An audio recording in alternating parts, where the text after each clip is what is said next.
High guys, നമ്മളൊരു പുതിയ phone വാങ്ങാൻ പോകുമ്പോൾ നേരെ കടയിൽ പോയിട്ട് അല്ലെങ്കിൽ നമ്മളല്ലെങ്കിൽ കുറച്ച് വയസ്സായ ആൾക്കാർ, അതായത് ഒരു അച്ഛൻ്റെ പ്രായമുള്ള ആൾക്കാരെന്നൊക്കെ പറയുമ്പോൾ നേരെ കടയിൽ പോയിട്ട് ഒരു ഫോൺ തരികയെന്ന് ചോദിക്കുമ്പോൾ അവർ നേരെ ഒരു ഫോൺ എടുത്ത് തരും. കൂടുതലൊരു ഓപ്പോയും വിവോയൊക്കെ ആയിരിക്കും എടുത്ത് തരിക. പക്ഷേ എങ്ങനെ ഒരു നല്ല ഫോൺ നമുക്ക് സെലക്ട് ചെയ്യാം എന്ന് ഞാൻ പറഞ്ഞുതരാം. ആദ്യം നമ്മൾ വാങ്ങുകയാണെങ്കിൽ ഫസ്റ്റ് അതിന് നോക്കുന്നത് നമുക്കതിൻ്റെ ഉപയോഗം എന്തിനാണെന്നാണ്. നമ്മളിപ്പം കൂടുതൽ ആൾക്കാരും അല്ലെങ്കിൽ ഈ പ്രായത്തിലുള്ള ആൾക്കാരെന്നൊക്കെ പറയുമ്പോൾ പോയിട്ട് വാങ്ങുക ഐഫോൺ പോലത്തെ ഫോണുകൾ, ഐഫോൺ, സാംസങ് ഒക്കെ ആയിരിക്കും. പക്ഷേ നമ്മൾ ഓരോ ബ്രാൻഡ് മാത്രം നോക്കി പോവാണ്ട് നമ്മുടെ യൂസ് എന്താണെന്ന് വെച്ചത് അതിനനുസരിച്ചുള്ളൊരു ഫോൺ വാങ്ങലാണ് ആദ്യം നമ്മൾ ചെയ്യേണ്ടത്. ഇപ്പോൾ നമുക്ക് ബഡ്ജറ്റിൽ വേണ്ട നല്ല പ്രോസസ്സറും അല്ലെങ്കിൽ നല്ല ഗെയിം കളിക്കുന്ന ഒരാളാണെങ്കിൽ അവർ വാങ്ങുക. ഇപ്പോൾ ഐക്യുവിൻ്റെ ഫോൺ നല്ല ബഡ്ജറ്റിൽ നല്ല പ്രോസസ്സർ ഇറക്കുന്ന ഫോണുകളുണ്ട്. അങ്ങനെ നമുക്ക് വേണ്ട യൂസിനുള്ള ഫോൺ നമ്മൾ ആദ്യം എന്ത് യൂസാണെന്ന് നമ്മൾ ആദ്യം മനസ്സിലാക്കുക. ഇപ്പോൾ നമുക്ക് ക്യാമറയ്ക്കാണെങ്കിൽ വിവോൻ്റെ നല്ല ഫോണുകളുണ്ട്. അങ്ങനെ നമ്മുടെ യൂസ് ആദ്യം മനസ്സിലാക്കുക. നമ്മളൊരു പുതിയ ഫോൺ വാങ്ങാൻ പോകുമ്പോൾ ഏറ്റവും ആദ്യം നമ്മൾ അല്ലെങ്കിൽ ഏറ്റവും എഫക്റ്റീവായിട്ട് നമുക്ക് ചെയ്യാൻ പറ്റുന്ന ഒരു കാര്യം എന്ന് പറഞ്ഞാൽ യൂട്യൂബിൽ റിവ്യൂസ് കാണുകയാണ്. അതായത് അത് വാങ്ങിയിട്ട് ഉപയോഗിച്ച ആൾക്കാർ അല്ലെങ്കിൽ അതിൻ്റെ സ്പെക്സ് വെച്ച് ഡീറ്റെയിൽസ് ഒക്കെ വെച്ചിട്ട് അതിനെക്കുറിച്ച് പറയുന്ന റിവ്യൂവേഴ്സ് ഉണ്ടാവും. അവരുടെയൊക്കെ വീഡിയോ കാണാനാണ് ഏറ്റവും നന്നായിട്ട് നമുക്ക് ചെയ്യാൻ പറ്റുന്നൊരു കാര്യം. ഇനി നിങ്ങൾക്കൊരു നല്ല പ്രോസസ്സറുള്ള ഗെയിം ബഡ്ജറ്റിൽ നിന്ന് നമുക്ക് നല്ല പ്രോസസ്സറും പെർഫോമൻസും തരുന്ന ഫോൺ വാങ്ങുകയാണെങ്കിൽ ഇപ്പം ഏറ്റവും നന്നായിട്ട് നിൽക്കുന്നത് ഐക്യുവിൻ്റെ ഫോണുകൾ തന്നെയാണ്. ഞാൻ ഈ വീഡിയോയിൽ പറയുന്നത് കൂടുതലും ബഡ്ജറ്റ് ഓറിയൻറ്റഡ് ഫോണുകളെ കുറിച്ചായിരിക്കും. നമുക്ക് എല്ലാം ഓൾറൗണ്ടർ വേണമെങ്കിൽ നമ്മുടെ സാംസങ്, ഐഫോൺ, വൺ പ്ലസ് ഒക്കെ ഉണ്ട്, അതൊക്കെ വാങ്ങാം. അല്ലെങ്കിൽ X300, അത്രയും പൈസ ഉള്ള അല്ലാണ്ട് ഞാനൊരു ബഡ്ജറ്റിൽ നിൽക്കുന്ന ഫോണുകളാണ് പറയുന്നത്.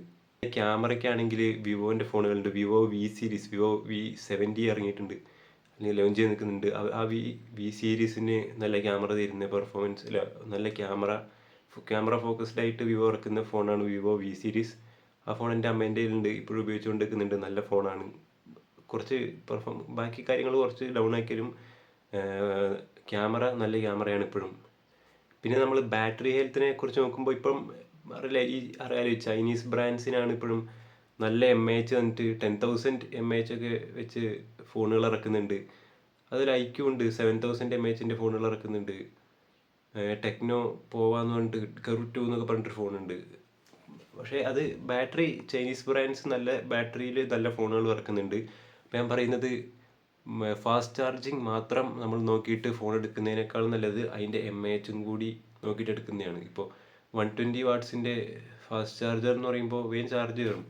പക്ഷേ അത് എപ്പോഴും നമ്മൾ ചാർജ് ചെയ്യുന്നതുകൊണ്ട് 120 വാട്ട്സ് ആയതുകൊണ്ട് നല്ല ഫോൺ ചൂടാവും. അത് നമ്മുടെ ബാറ്ററിക്ക് ആക്ച്വലി അത്ര നല്ലതല്ല. ഗ്രാജുവലി കുറച്ച് വർഷം കഴിയുമ്പോഴത്തേനും ബാറ്ററി ഹെൽത്ത് നന്നായിട്ട് കുറഞ്ഞു വരും. അപ്പോൾ എപ്പോഴും 120 വാട്ട്സ് അങ്ങനെ ഹൈ വാട്ട്സിലുള്ള ചാർജർ മാത്രം നോക്കി പോകുന്നതിനേക്കാളും നല്ലത് ഒരു ആവറേജിൽ ഒരു 60-90 വാട്ട്സിലൊക്കെ ഉള്ള ചാർജർ നോക്കുന്നതും പിന്നെ അതേ കൂടെ നല്ല MAH നിൽക്കുന്ന ബാറ്ററി വാങ്ങുന്നതായിരിക്കും എപ്പോഴും നല്ലത്. അപ്പോൾ ബാറ്ററി, പെർഫോമൻസ്, ക്യാമറാസ്, പിന്നെ ഡിസ്പ്ലേ നല്ല സാംസങ് എല്ലാ ഡിസ്പ്ലേസിനെ കുറിച്ച് നമുക്ക് കുറ്റമൊന്നും പറയാനില്ല. സാംസങ്ങിൻ്റെ നല്ല ഡിസ്പ്ലേ, എല്ലാത്തിനും നല്ല ഡിസ്പ്ലേ ആമോലെഡ് LCDനേക്കാൾ നല്ലത് ആമോലെഡ് ആയിരിക്കും കുറച്ചും കൂടി നല്ലത്. പക്ഷേ ഡിസ്പ്ലേസിനെ കുറിച്ച് കുറ്റം പറയാനൊന്നുമില്ല. ഞാൻ വേണമെങ്കിൽ LCD വേഴ്സസ് ആമോലെഡിൻ്റെ ഒരു വീഡിയോ ചെയ്തിട്ടുണ്ട്, അത് വേണമെങ്കിൽ കാണാം. പിന്നെ ഓരോ ഫോണിൻ്റെ ഡിസൈൻ നമുക്ക് ഓരോരുത്തർക്കും പേഴ്സണലായിട്ട് ചോയ്സുകളായിരിക്കുമല്ലോ. അതുപോലെ പിന്നെ ഫോൺ വാങ്ങുമ്പോൾ നമുക്ക് നല്ല സോഫ്റ്റ്വെയർ അപ്ഡേറ്റ് തരുന്നത്, അതുപോലെ 2-3 വർഷം സോഫ്റ്റ്വെയർ അപ്ഡേറ്റ് തരുന്നത്, കൺസിസ്റ്റൻ്റ് ആയിട്ട് ഓരോ മാസം സോഫ്റ്റ്വെയർ അപ്ഡേറ്റ് തരുന്നത് നമ്മുടെ സാംസങ്ങിൻ്റെ സോഫ്റ്റ്വെയർ അപ്ഡേറ്റ് എപ്പോഴും എല്ലാ മാസവും കറക്റ്റായിട്ട് കിട്ടുന്നതാണ്. അതുപോലെ ഐഫോൺ, പിന്നെ ഗൂഗിൾ, അതിൻ്റെയൊക്കെ നല്ല സോഫ്റ്റ്വെയർ ആണ്. നമ്മുടെ വിവോന് ഇപ്പോൾ പുതിയത് ഒറിജിനോയ്സ് വന്നിട്ടുണ്ട്, അത് കുഴപ്പമില്ലാത്ത സോഫ്റ്റ്വെയർ ആണ്. ഹൈപ്പർവോയ്സ് ഞാനിപ്പോൾ ഉപയോഗിക്കുന്നത് റെഡ്മി നോട്ട് 13 Pro Plus ആണ്. അതിൽ ഹൈപ്പർവോയ്സ് ആണ്, പക്ഷേ അതിൽ കൺസിസ്റ്റൻ്റ് ആയിട്ട് സോഫ്റ്റ്വെയർ അപ്ഡേറ്റ് കിട്ടാറില്ല. അപ്പോൾ നമ്മളെപ്പോഴും വാങ്ങുമ്പോൾ നല്ല സോഫ്റ്റ്വെയർ അപ്ഡേറ്റും നല്ല സോഫ്റ്റ്വെയർ എക്സ്പീരിയൻസും തരുന്ന ഫോണുകളായിരിക്കും നമ്മൾ വാങ്ങേണ്ടത്. പിന്നെ നമ്മൾ ക്യാമറയെ കുറിച്ച് പറയുമ്പോൾ ഈ 200 മെഗാ പിക്സൽ എന്നൊക്കെ പറഞ്ഞിട്ട് ഇറക്കി വരുന്ന ഫോണുകൾ, അതിന് കുറ്റം പറയില്ല. പക്ഷെ നമ്മൾ ഈ 200 മെഗാ പിക്സൽ, അതായത് മെഗാ പിക്സലിനെ മാത്രം ഡിപ്പെൻഡ് ചെയ്തിട്ട് നമ്മളൊരു ക്യാമറ വാങ്ങരുത്. ഏറ്റവും നല്ലത് റിയൽ ലൈഫ് എക്സാമ്പിൾസ് ആണ്. അല്ലെങ്കിൽ യൂട്യൂബിൽ തന്നെ കുറേ റിവ്യൂ ഉണ്ടല്ലോ, കുറേ റിവ്യൂസ് ഉണ്ടാവും, കുറേ ഫോട്ടോ സാമ്പിൾസ് ഉണ്ടാവും. അല്ലെങ്കിൽ നമുക്ക് ഷോപ്പിൽ പോയിട്ട് ഫോട്ടോ എടുത്ത് നോക്കാൻ പുറത്തേക്ക് കൊണ്ടുപോകാൻ പറ്റുമോ എനിക്കറിയില്ല. ഏറ്റവും നല്ലതെന്ന് പറഞ്ഞാൽ സാമ്പിൾ, ഓരോ ഫോട്ടോസിൻ്റെ സാമ്പിൾ നോക്കിയിട്ട് നമ്മൾ ഫോട്ടോ എടുക്കുകയാണ്. അല്ല സോറി, ഫോട്ടോ എടുക്കുകയല്ല, ഫോട്ടോൻ്റെ സാമ്പിൾസ് നോക്കിയിട്ട് നമ്മുടെ ഇഷ്ടം അനുസരിച്ച് ഫോണുകൾ സെലക്ട് ചെയ്യുന്നതാണ് നല്ലത്. പിന്നെ നമ്മൾ പറയുകയാണെങ്കിൽ സ്റ്റോറേജ് നോക്കുക. 128 ഒന്നും ഇനി എടുക്കരുത്.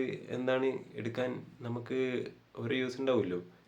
എന്തായാലും വാട്സപ്പിലും അല്ലെങ്കിൽ ഇപ്പോൾ നമ്മളൊരു ഫോട്ടോ എടുക്കുകയാണെങ്കിൽ അല്ലെങ്കിൽ വീഡിയോ എടുക്കുകയാണെങ്കിൽ നല്ലൊരു ഫോൺ, നല്ല ക്യാമറയാണെങ്കിൽ ഒരു ചെറിയ വീഡിയോന് തന്നെ നല്ല സ്പേസ് ഉണ്ടാവും. ഐഫോണിൻ്റെയൊക്കെ നല്ല വീഡിയോ, ഐഫോൺ, സാംസങ്, അതുപോലെ 4Kയിൽ നമ്മളൊരു വീഡിയോ എടുക്കുമ്പോഴത്തേനൊക്കെ നല്ല സ്പേസ് പോകും. അപ്പം 128 നമ്മൾ എടുക്കുന്നതിനേക്കാളും ഒക്കെ നല്ലത് മിനിമം 256 എടുക്കുന്നതാണ് നല്ലത്. ഇനിയിപ്പോൾ അത്ര വീഡിയോസും ഫോട്ടോസും അല്ലെങ്കിൽ വാട്സപ്പിൽ ഇങ്ങനെ കുറേ മെസ്സേജ് വരിക, അങ്ങനത്തെ വലിയ പ്രശ്നങ്ങളില്ലാത്ത ആൾക്കാർക്ക് 128 കുഴപ്പമില്ലായിരിക്കാം.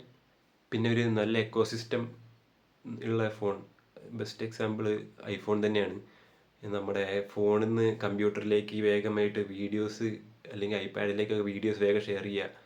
അതുപോലെ ഐഫോണിൻ്റെയൊക്കെ നല്ല അടിപൊളി എക്കോസിസ്റ്റമാണ്. അതുപോലെ നല്ല എക്കോസിസ്റ്റം ഉള്ള ഫോൺ വാങ്ങുകയാണെങ്കിൽ നമ്മൾ ഹാർഡ് കോർ അല്ലെങ്കിൽ നന്നായിട്ട് വീഡിയോ എഡിറ്റ് ചെയ്യുക, വേഗം ഫയൽസ് ഷെയർ ചെയ്യണം, അങ്ങനത്തെയൊക്കെ യൂസ് ഉള്ള ഒരാൾക്ക് നല്ലൊരു എക്കോസിസ്റ്റം ഉള്ള ഫോൺ എടുക്കുന്നതായിരിക്കും നല്ലത്.